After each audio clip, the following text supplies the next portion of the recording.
This is Sarah Stewart Holland. And this is Beth Silvers. Thank you for joining us for Pantsuit Politics.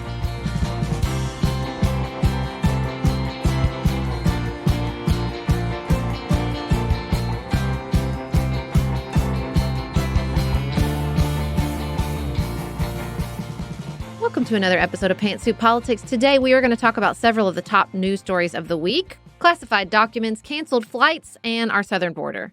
Then at the end of the show, this time has finally arrived. Beth, we are going to talk about Golden Globe winning television series White Lotus. I've been waiting for so long. I'm so happy that it's finally here. I'm so happy for Jennifer Coolidge. I have watched her acceptance speech no less than 5 times. But before we get started, we wanted to share that we have officially kicked off our January 6th Report Book Club in our premium community. We shared our first discussion, which we intended to keep nice and tight, and it came in at a really cool 42 minutes on Wednesday. So we've discussed the executive summary and the first 2 chapters. For all of our supporters who are at that $15 tier and above, that's your option for Apple Podcast subscriptions, and it is the middle tier on Patreon. We would love for all of you to join us there next week as we read chapters 3 and 4. And it's not too late to be there. You also do not have to do the homework to come to book club. Okay, we shared the highlights that we think were worth reading if you read nothing else, so that you can catch up really quickly and get what you might have missed in the hearings or what didn't make it into the hearings. We're going to make the final discussion a live virtual event so we can all meet together and we can take questions live. Once we've read the entire report and heard our book club's feedback on it, we'll do a little segment of the show recapping that here. Thank you to all of you who joined us last night for the Republic EN webinar that we mentioned here on the show last week.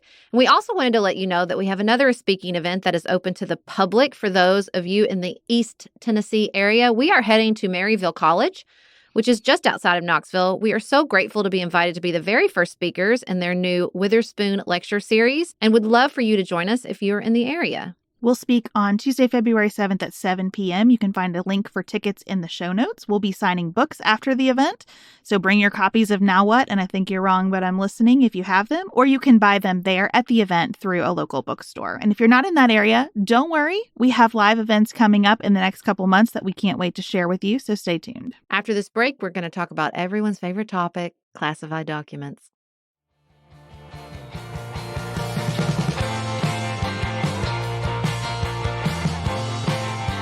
This week, we learned that classified documents were found at the Biden Center for Diplomacy and Global Engagement of the University of Pennsylvania, which is a think tank founded by then former Vice President Biden in February of 2018. At the time, the University of Pennsylvania leased a suite of offices for the center, including an office for the former vice president, current president's personal use when he was in Washington. An attorney was closing the office down and found a handful of classified documents in a locked closet and turned them immediately over to the National Archives. Then we learned from an anonymous source on Wednesday of this week the documents were also found at a second location. And we learned minutes before we started recording that second location was Biden's home in Delaware. There we go. U.S. Attorney General Merrick Garland has asked John Lausch, the U.S. Attorney for the Northern District of Illinois, and a holdover Trump appointee to review the classified material from these locations. And here we are. If we have to talk about classified materials, I am happy that we are talking about them in a context where their safe handling is being taken seriously, that they were found, that immediately the government was notified, that immediately the Department of Justice got involved, and hopefully an expedient resolution can happen here. I think we're going to continue to talk about all varieties of information management for quite some time, though, because the volume of information that's being managed by the government is enormous. The forms it takes are so varied, in part because of practices and communication preferences and demographic differences in how we look at information. I mean, this is going to continue to be a huge problem for a long time, and it's a problem that private organizations face as well. We are just in the information age. It's no wonder that we're talking a lot about information management. Yeah, I think this is reflective of some universal issues, and I also think it is reflective of very specific political reality. You know, post the FBI search at Mar-a-Lago, it is not surprising to me that the Biden team said, go out and do a very thorough search and make sure no classified documents are hanging out at these locations. I mean, why wasn't this office closed down when he became president 2 years ago? It's just stuff that I think probably falls off the radar. And because of the highly sensitive political environment with a new Republican House of Representatives itching to investigate anything about Joe Biden, and of course, the heightened scrutiny surrounding the handling of classified documents because of former President Trump's decisions, then yeah, they went out, they searched, they found something. And I think they're hoping let's find it, let's get it through the proper channels, let's get it looked at by a, Trump appointee holdover, and let's close this story down before it can get legs. I do appreciate how many media outlets have, taken pains to delineate the differences between a former president who orders documents to his home and then lies to the National Archives about how many he has versus a current president who goes and searches for them and turns them over immediately through the proper processes. But still, there were choices made. Some of the New York Times coverage, I was like, why with the blaring breaking news about this story, guys? This is so unnecessary. I wonder if some of the coverage is not prompted by the fact that the White House has been really transparent about some aspects of this and not others. And wherever there is a gap in the information being provided, it feels like there's got to be a story underneath that. And it's taken something that maybe could have been one media cycle and prolonged it through a couple, because we have this drip of, an anonymous source says that documents were in a second location. Oh, now that location is the home. Okay. Mm-hmm. And then it's going to be who was the source and why were the documents discovered? Who was looking for them? What was in them? I think if they could have tightened this up a little bit, it would have seemed more like an administrative matter than a parallel to what's become a criminal matter for President Trump.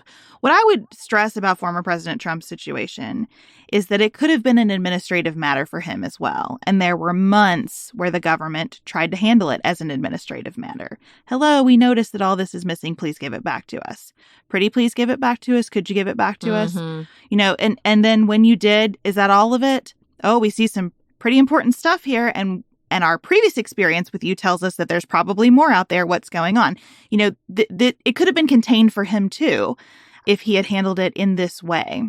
Yeah, I wonder about the second location. I think you see the decision-making that always sort of haunted the Clintons, where you're trying to do the right thing and you're telling yourself I never get treated fairly. And so I'm going to try to do the right thing, but I can't really trust the media to treat me fairly. So I'm going to try to protect myself, which then perpetuates the cycle. And you can't really go back in time and assure that you would have been treated fairly from the beginning. They just tie themselves in knots, and you sort of sense some of that going on here. And, as I was thinking about this, I thought, oh, man, you're going to have to channel the Obama administration, which kept things so tight. And then I thought, but that's not a fair comparison, because Joe Biden is not Barack Obama for a lot of reasons, primarily because he's had an enormously long career before he became president. There's just a lot more there as compared to Obama. And I think their ability to avoid scandal, which I don't even want to use that word because I don't think that's what this is, but just for the purpose of the point I'm trying to make, has been pretty good. And I hope that they can continue that, because, again, you have some actors in Congress, including my own representative, Jamie Comer, who I would not say are acting in good faith and are going to jump all over anything and everything that they can.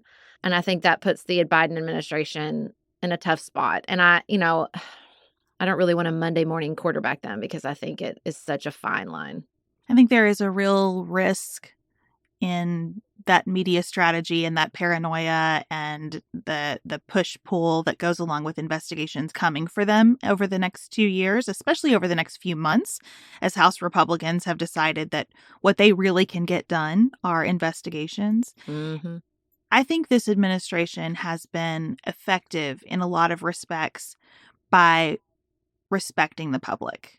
Mm-hmm. I think that, and I'll say more about this when we talk about immigration in a few minutes, but I think that whenever President Biden comes forward and says, look, here's a hard problem that we have, and here are the dimensions of the hard problem, and here's what I can do and what I can't do, it's really effective. And I hope that through this issue with the documents and whatever else comes of these investigations, they'll continue to do that. Just trust the public to be able to figure out what's real and what's inflated, and what we should be actually concerned about and requires some remedies. And there might be some things like that. And what is smoke blowing from the Republican Party.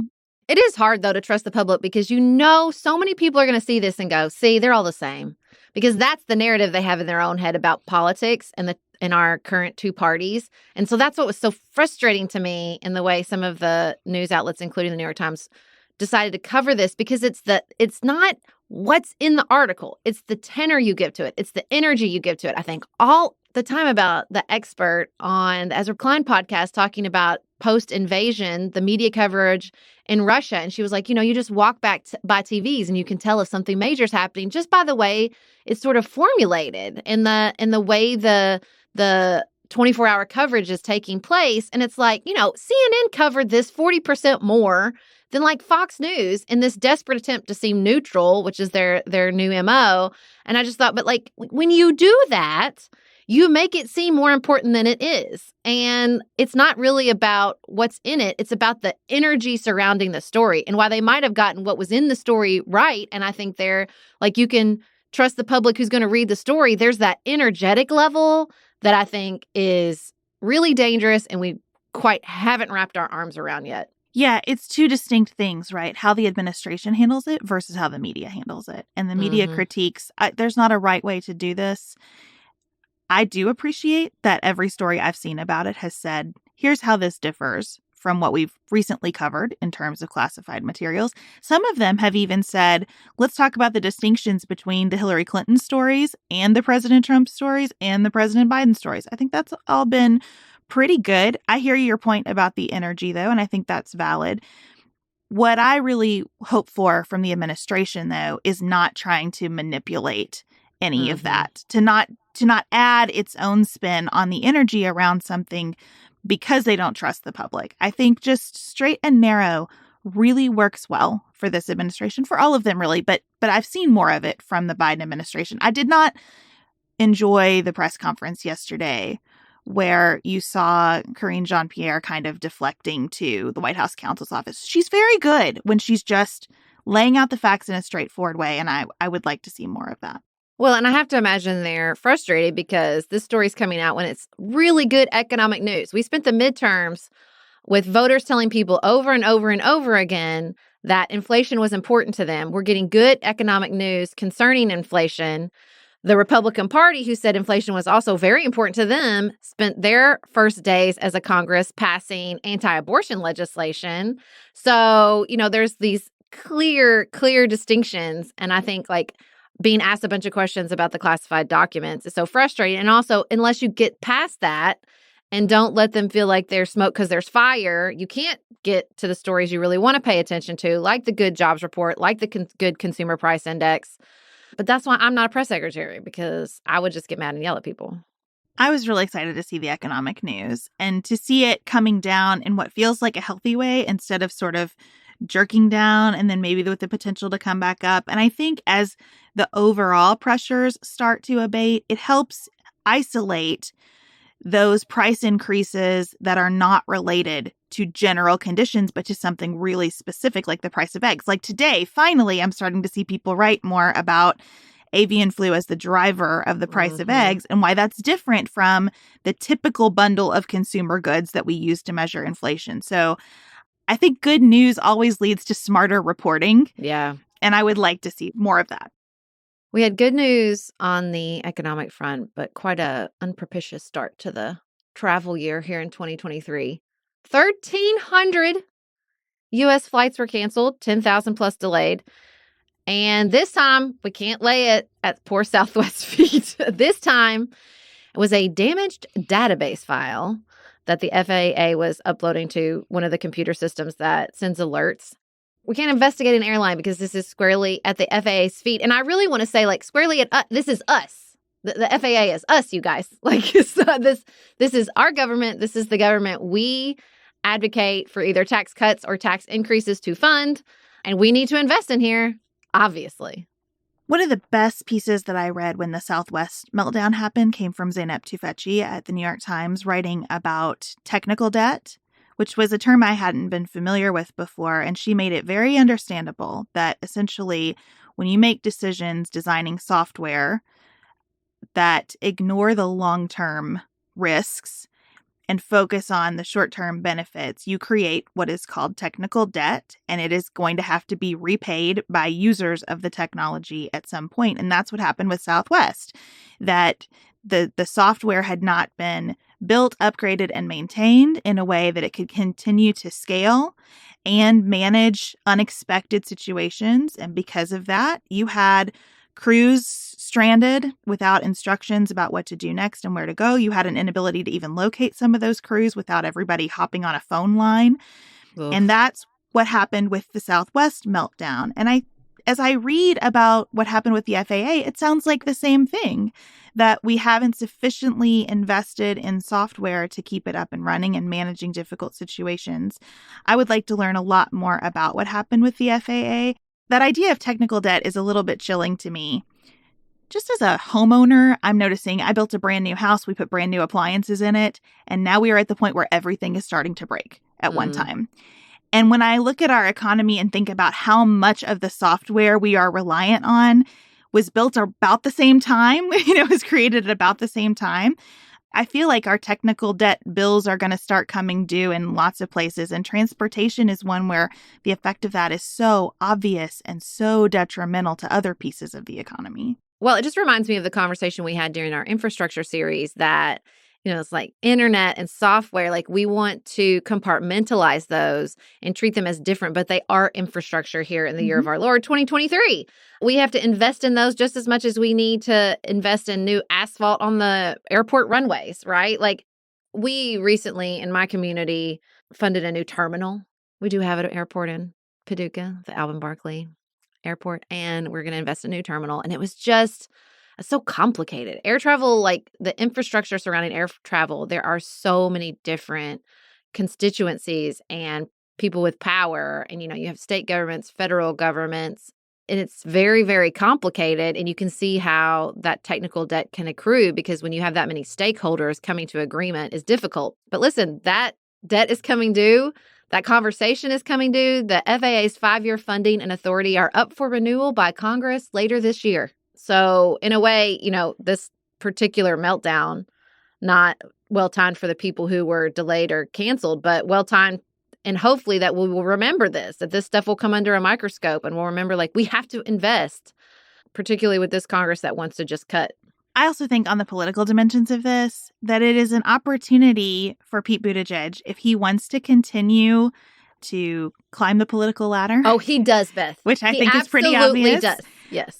Here is a chance for him to tackle a problem not of his own making, years and years in the making, that is highly visible, and manage not only the immediate aftermath well, but show that there is a plan and some follow through. So I hope that he, because I like him, and I just do, I hope that he handles this with a lot of skill and that it can become part of his case for higher political office, not the albatross that I'm seeing it described as today, as people are starting to speculate on his political future.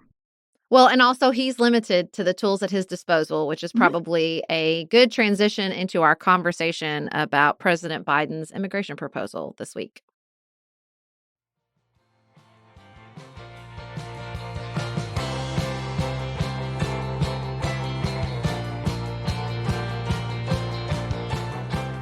President Biden spent the start of his week in Mexico. There was a summit with President of Mexico, López Obrador, and the Prime Minister of Canada, Justin Trudeau. He stopped on his way down there to visit the border in El Paso and announced a new immigration program.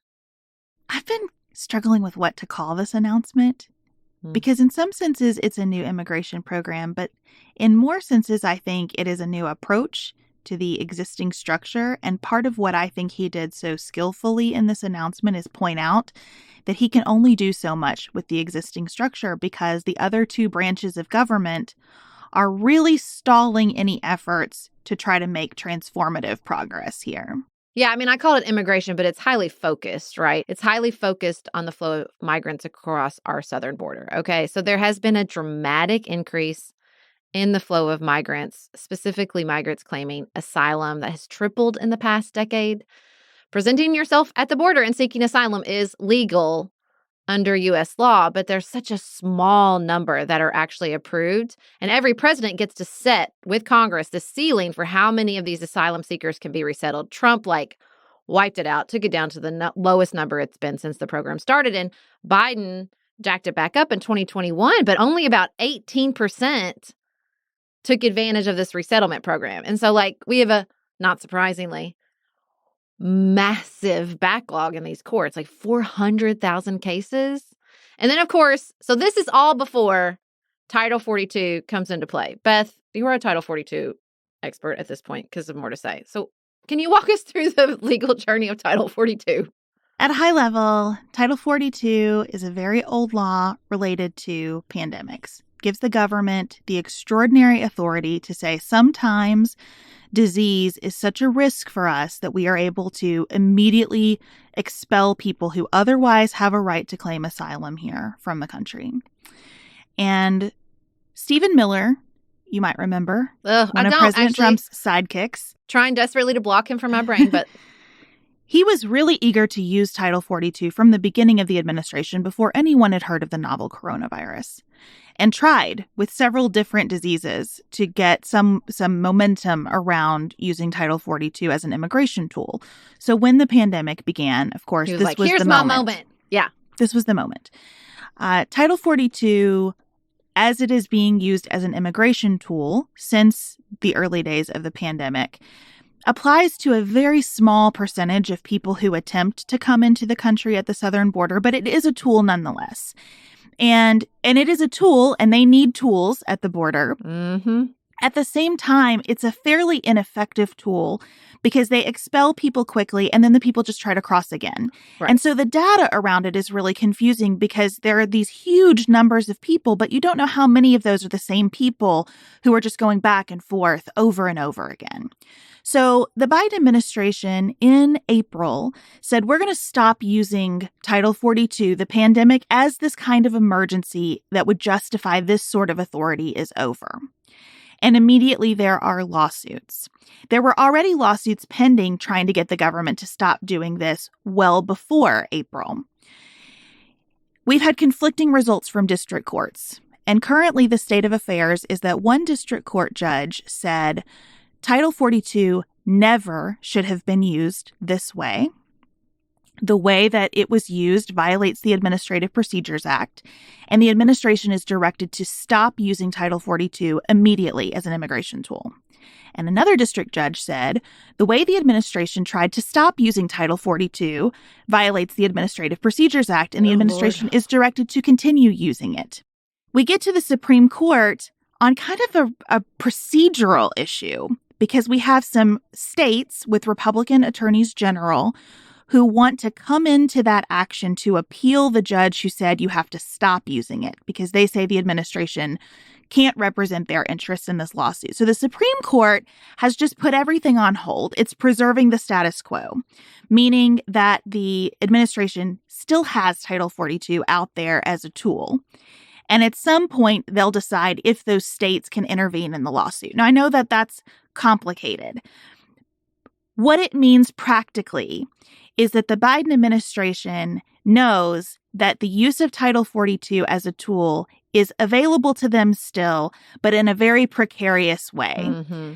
And I think that's what you see with this announcement. Okay, we are going to make the best of a bad situation. We know Title 42 is a bad tool, but it also gives us an opportunity to deal with the immediate pressure on the southern border. So how can we use it? So this is how they've decided to use it. They're going to expand Title 42, but they're putting it together with a new humanitarian parole legal entry pathway, which is a lot of words that they shoved together, but we're going to get to that. Okay, so this is very focused. This is focused on asylum seekers from Cuba, Nicaragua, and Haiti. If asylum seekers from those countries enter illegally, then they're going to use Title 42 and immediately expel them. You're out. And then they will not have access. If they enter illegally, then they lose access to this parole pathway. Okay, so what's the parole pathway? Okay, if you apply and you pass various screenings and can demonstrate that you'll have financial support in the U.S., you can enter the country and receive a 2-year work authorization while you wait for your asylum claim to be processed. But you have to wait in Mexico. So like once approved, you can get a flight directly to the U.S. But again, if you try to enter illegally, then you're immediately expelled under Title 42 and you cannot use this process, which also has an app, which I think is actually the most exciting part of this, but whatever. I do too. I totally agree with you. Bring the app. Why are you making people show up in person? It's 2023. Well, this is what I really want people to understand, because all of these words are confusing, and it is a confusing process. But the idea of saying, how can we use technology to have people who want to seek asylum set up appointments before they make a dangerous journey, and so that we don't have all of this pressure of thousands of people at one time showing up, let's use the kind of technology that we use to see a doctor or get our hair done. Or get a cab. And give people the opportunity to say, I would like to come do this. Are there any red flags that would prevent me from coming to do this? Okay, what time should I show up to do this? It's just, I just give this an A+. Now, execution, I don't know how it will go. But in terms of an idea, with the tools and constraints that they have, I think this is so smart. And they've executed this on a smaller scale with Venezuela. So they set up a program for asylum seekers from Venezuela with this parole program in Title 42. And it did drop illegal border crossings from Venezuelan migrants from about 1,100 per day to 250. So they tried it out small, and they're going to try to expand it. Look, and there are lots of immigration proponents who are opposed to this. My former boss, Senator Menendez, who's the son of Cuban immigrants, so not surprising that he is opposed to this. But I just think this is basically what President Biden said. I have a bunch of crappy tools. Congress won't do anything. What do you want me to do? I am trying. I have a limited set of tools. I've got to use what's available to me until Congress decides to act on this, which doesn't look promising for the next 2 years. I'm going to be honest. And this situation, it's not just that it's so many people. This is so dangerous. These crossings are dangerous. Thousands and thousands of people and children disappear trying to make this crossing. And they are in dangerous situations. I am so delighted that Mexico has joined as a partner in this, and we're trying to help people find spaces. But something's got to give. And using Title 42 is not, of course, it's not the best option, but it might be the best option available. What I really like about what the president is doing here is that he is isolating a component of the broader immigration problem. Yes. He has, from the beginning of the administration, been focused on why are so many people leaving Nicaragua, Guatemala, Haiti, and Vice President Harris has been working on securing private sector investments in those countries to try to improve industry, improve the economy, and hope from that government will improve. And that's great. And that's never going to be a total solution. It's going to take a very long time to bear fruit. And so he is saying, I hear that the American public is at this moment most concerned about what they perceive as chaos at the southern border. I don't know how concerned the broad American public is about the fact that people come in and we do a poor job resettling them. Yeah. Or that people come in and we do a poor job keeping track of their visa status. But the public is in a laser-like way because of media attention, political tactics, and also the very real pressure that communities along the southern border face. The public is focused on having it feel like we have our act together to control the flow of people into the country. So he's saying, okay, I'm going to isolate that variable and ask what I have the authority to do, and I'm going to try to do it. And I really appreciate that. Immigration is such a paradox. We had this big law in 1965, and he said we're not going to discriminate against people in our immigration law to sort of maintain some sort of homogeneity and not focus on countries. And also so much of it is driven by specific countries. And so much of trying to get at the problem is paying attention. Even if you go back to the charts and look at the flow of migrants and refugees you can just chart the global news and where is there a coup and where is there a challenge? And that's never going to change. And we have very limited control over other sovereign nations and what's going on there. And so, we're not trying to discriminate. And also, you do have to focus on certain countries and stop acting like we're just going to treat everybody the same, because the dramatic inflows and outflows happen based on these crises. And how do we address that without being discriminatory, but with also acknowledging that this is the complexity of immigration, is that at certain times the flow is going to increase from certain countries because of crises within those countries. And asylum law requires that level of specificity. Mm. To know if you have a valid asylum claim or not, the circumstances from which you are fleeing are relevant. And so I completely support the request to Congress for funding for more immigration judges so that some of those decisions can be made. I also wonder if there's not a way for Congress to streamline some of those decisions by creating some kind of body that quarterly maybe looks at conditions in countries where we're seeing this large influx of asylees and saying, here's what we think of the situation. And we're going to say yes to this or not based on the current conditions. I would not want to be on that committee for what it's worth. would not either. What a horrible predicament. But better that than what we have today. You know, that what we have today just serves no one's dignity, including the people who are asked to enforce these laws at the border. Yeah. We are encouraged by the step forward. We will continue to pay attention to the execution of this new program. And we just always hold the truth that immigration is always a challenge and an opportunity here in the United States and in every other country.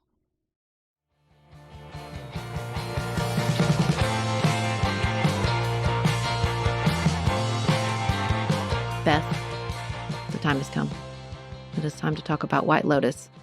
New Golden Globe winner for Best Limited Series, along with Jennifer Coolidge, who won for Best Supporting Actress. Now, do you want to just tell the people what White Lotus is about? I mean, good luck, Godspeed to try to sum it up, but I think if anybody can do it, you can do it. I've been waiting so long for this moment. White Lotus has had 2 seasons now, 2 very short seasons on HBO. It is written by Mike White. I think the thesis statement of White Lotus is that money doesn't buy happiness. And that's about it. It originated during the pandemic because HBO was looking for a show that could get made during the pandemic. And they knew that Mike White was a very fast writer. And they went to him and said, can you come up with a concept that could take place in one location? And there is the White Lotus, the hotel in which all of this unfolds. And so he takes guests at a luxury resort in Hawaii in season 1 and in Italy in season 2 and tells their stories. And as you watch, you kind of think, why aren't they ever leaving the resort to eat? You know, why are they always at the resort? And they do that more in season 2 for sure. The constraint of the pandemic, I think, contributed to an amazingly creative process on his part. And it really is just a bunch of stories all connected through the hook of someone being murdered. And you know in episode 1 that someone has died, but you don't know who it is or why. And the rest of the season gets you to that whodunit. But I think the murder is the least interesting part of what's going on in these shows, and that's why I like them so much. And the stories do not just involve the guests. The stories often predominantly feature the hotel staff and the interactions between the guests and the staff. Jennifer Coolidge is the only carryover from season 1 to season 2 and is brilliant in both seasons. Are we gonna? We're not gonna give any spoilers. We'll keep the spoilers for to a minimum because the plot is really not the point with White Lotus. Right. The point is really, you know, those bigger questions of what makes somebody happy. Why do people make the choices they made? Why do they make the self-destructive choices they make? There's a lot of generational questions, I think, in the second season. But the first season, too, I was terrified of those teenage girls in the first season. They sent me right on edge. And at the same time, they were hilarious and funny and provided so much relief in really tense moments because of the way they talked about other guests. So that's how it is with all these characters. You feel such a push-pull with them that they are captivating and you love them and you want the best for them and you are infuriated by them at the same time. Well, you know, in the cinematography of both seasons of White Lotus, there is an enormous amount of water.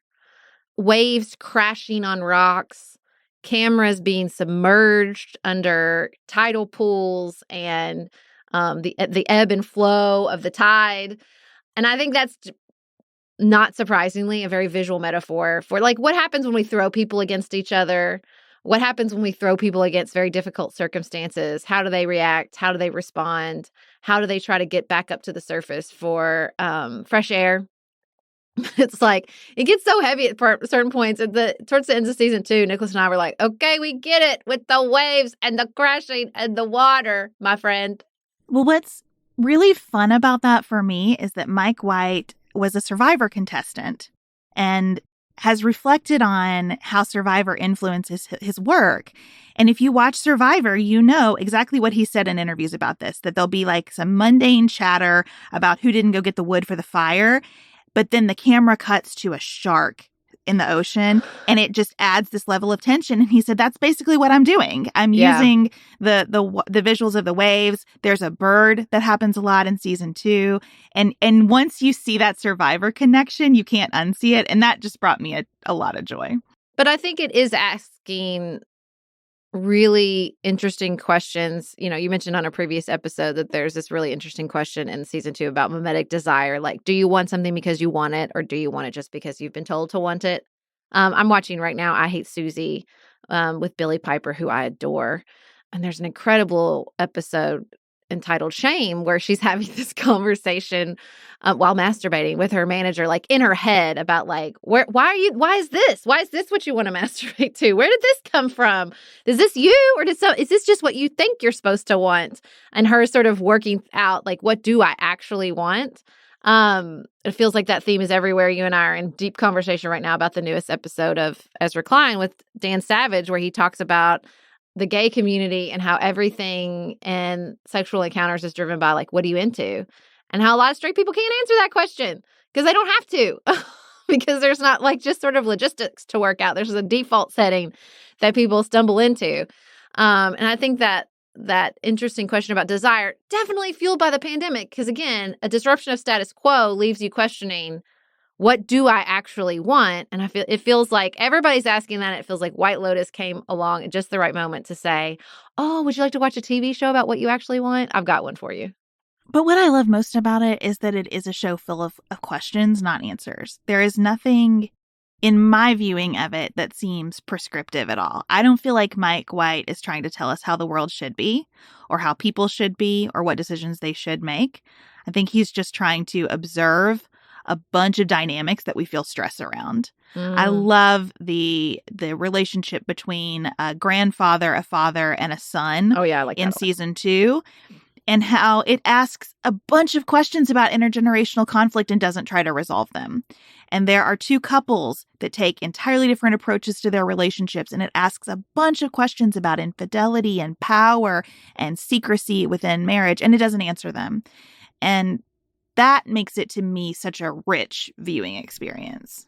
Well, it reminds me so much of this moment where Dan Savage says, you know, we tell people that there's one way to fall in love and be monogamous. Like this passionate beginning of your relationship in the sex industrial, like, self-help complex lies to people and says you can maintain that. You can get back to that stage. Like, you can get back to that original romantic story. I think there's definitely some of that in season 1.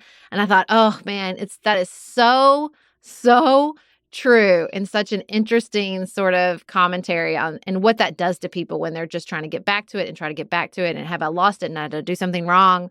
They're an excellent complement to each other, season 2 of White Lotus and the newest episode of the Ezra Klein show. They really are, because, you know, if you want to be sort of shorthand about it, season 1 of White Lotus asks real questions about power because of economic status. Mm-hmm. And season 2 asks deep questions about power because of sex. But there's so much more going on with these characters. And you can see Mike White's, like, concerns about the world playing out. You can see his, like, deep love of family playing out. I just think it's a beautiful show that everybody should watch and then we should all talk about. But not the way the internet talks about it, because what I don't like in the White Lotus craze is, like, all of the investigation of, like, oh, I think he was trying to actually say this. I think this is what actually happened to these characters. And I feel like the point of White Lotus is that there isn't an actually. Yeah. That life is just a sea filled with choices that take you down different paths. Well, it reminds me of the conversation surrounding The Banshees of Inisherin, which won Best Comedy at the Golden Globes and is a fantastic film. And if you go into that film thinking that it's a story of real people, you are going to be so confused and weirded out. But if you go into that film understanding that it is a fable, it's a fable, which I really think White Lotus is. Mm-hmm. You know, he uses the hook of the death, but it's a fable. It's like a fable, but choose your own moral. Well, and maybe fable's not the right word. Maybe parable is the right word, because a parable is not trying to present an axiom. A parable is just trying to ask questions. So often the way that Christ, which we've gone all the way from Mike White to Jesus Christ, congratulations if you had that on your bingo card, because that's what I'm interested in. Those are the stories I want to hear, you know, and I think human beings respond best. It's, you know, back to the trust the public, trust people to present them with interesting questions and let them find their way, because that's how human beings like to be. They don't like to be led. They don't like to be preached. They like to be presented with an opportunity to grow and to ask their own questions and to learn and take their own steps forward. And I think Mike White understands that. Before we head out, we wanted to send all the love and light to the citizens of California. I'm tearing up because California is such a tortured place in my heart. I spent every summer of my childhood in California. And so I love it. And also it drives me crazy. But I'm just so heartbroken over the flooding and the loss of life and the fact that the rain will not stop. I was momentarily, I don't know what the word I want is, blessed, I guess, myself by this great story in the New York Times that like the redwoods have seen this before and they will see it again. This weather cycle is a part of the weather cycle of California. And something about the solidity of the redwoods response made me feel better. But I know it's an incredibly difficult time to live in the state of California. And we are just thinking of you and sending all our love to those dealing with the extreme weather right now in the state of California. We have so many listeners there, and we hear from them that the problems that extreme weather creates are so varied. And it sounds like you feel like you're just on a tightrope every day, unsure of what trap is underneath that section of the tightrope. So just lots of love as you navigate that. Before we head out, don't forget to head to the show notes and check out the link to buy tickets to the Witherspoon Lecture Series at Maryville College. If you're in the East Tennessee area, where we will be speaking on February 7th, we are so excited to see all of you there. Thank you for joining us for another episode of Pantsuit Politics. We will be back in your ears on Tuesday. And until then, keep it nuanced, y'all.